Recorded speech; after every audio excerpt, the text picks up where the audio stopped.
50 रुपए का पुरस्कार दिया, बहुत बहुत धन्यवाद, शुक्रिया। चलो एक और की तरफ फरमाइश हम आप सोनी कुमारी एक और गाना आप शामिल करेंगे।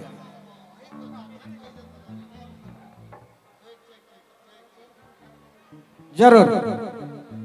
आजकल राष्ट्र मेला जलडेगा कर विशेष भूमिका निभाने वाला श्री मोतीलाल ओहदार जी सोनी कुमारी के 500 कर पुरस्कार दे हैं। मोतीलाल बाबू और उनकर घर परिवार के तमाम कलाकार परिवार वर्ग से बहुत बहुत धन्यवाद। और प्रवीण साहू गुमला 1000 कर पुरस्कार सोनी मैया के दे हैं। प्रवीण बाबू के मंच पर से कलाकार परिवार पर से मोर पर से बहुत बहुत धन्यवाद।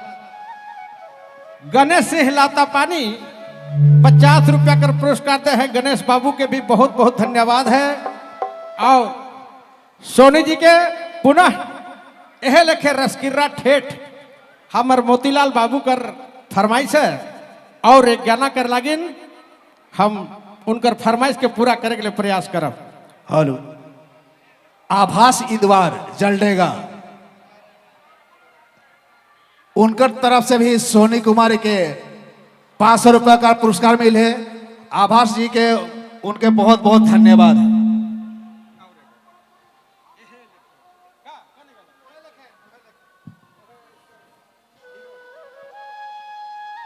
हेलो हेलो अरे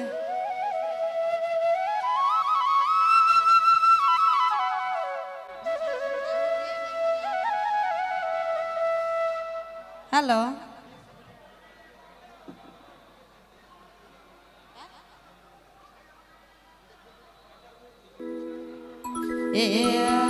हेलो हेलो